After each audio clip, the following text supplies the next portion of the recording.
Hi, I'm Marty Nemko.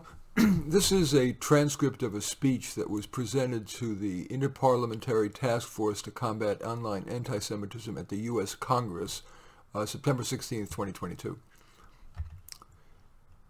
by Noah Tishby.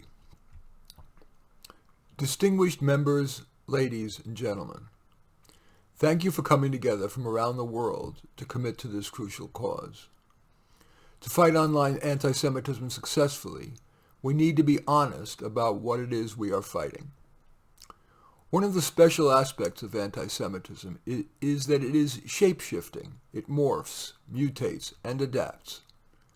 Today, in the halls of this great democracy, we need to be clear about the shape that the vast majority of online anti-Semitism has shifted into today, and that is the extreme and fanatical demonization of Israel. Anti-Israel hatred is the oxygen that online anti-Semitism breathes. My activism started online back in 2010, after the events of the flotilla to Gaza. That was the first time I saw the flood of lies, hatred, and vitriol toward Israel. I saw that facts didn't matter. I saw that every horrific allegation that used to be pinned on Jews was now being pinned on Israel. The 2,000-year back catalog of anti-Semitic tropes, stereotypes, and accusations has been transferred from the Jew onto the Jewish state. Author Yossi Klein Halevi has identified it perfectly. Throughout history, he said, the Jew was always used to describe whatever was most loathsome in a society at a given moment.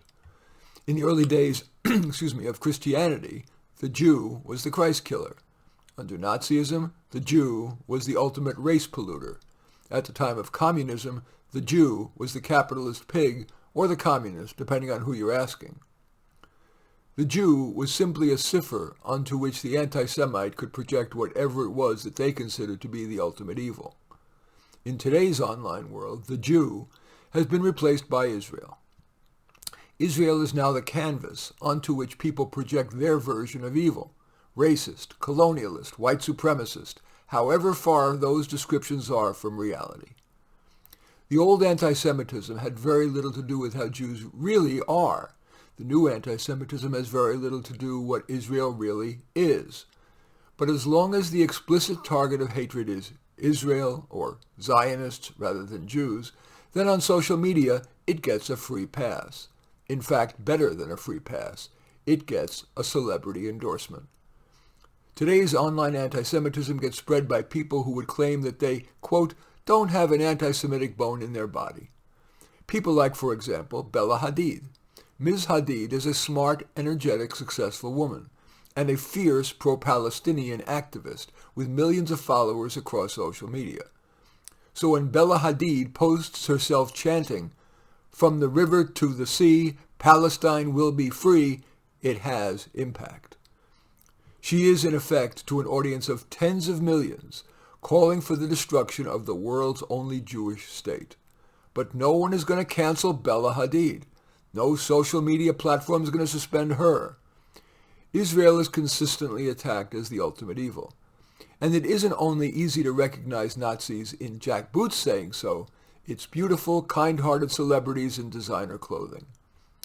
Vilifying Israel makes you one of the good guys. Never mind if it includes age-old anti-Semitic tropes. Never mind if the outcome of your position would be disempowered and dead Jews. But here is the real-world impact. In an online space in which Israel is the ultimate evil, then we must suspect all Jews as they might be evil too. The Jewish student on a college campus who hasn't sufficiently renounced Israel, Jewish diners in a Los Angeles sushi bar on La Cienega Boulevard, Orthodox Jews on the streets of New York. Online hatred needs to go somewhere, and the results are Jewish students silenced as Zionists and Jewish people attacked.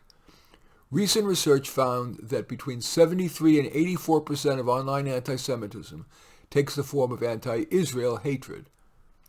Accusations that Israel is a bloodthirsty, genocidal state must be destroyed as not just wrong and misguided. They are the modern-day blood libel, and we need to fight them accordingly. The numbers are not in our favor. There are less than 15 million Jews in the world.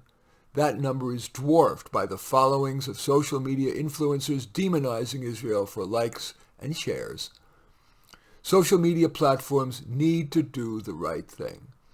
I call on them to reevaluate and update their hate speech definitions, to call denying the Jewish people's right to self-determination what it is, to call portraying Israel as some kind of a mythical evil what it is, and that is modern anti-Semitism.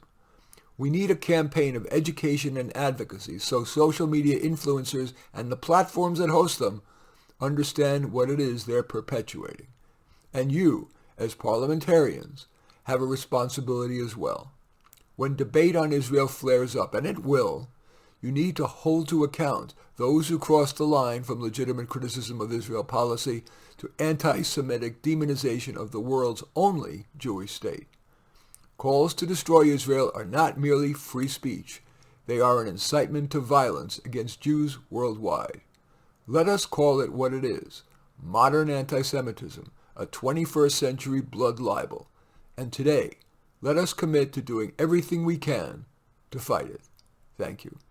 Again, this was a speech to Congress by Noah Tishby. As usual, I welcome your thumbs up and accept your thumbs down. I always look forward to your comments and especially like it if you hit the share button below. Share on your social media so that my efforts can have broader impact. And I am flattered if you choose to subscribe to my channel. In any event, I do thank you for watching. I am Marty Nemko.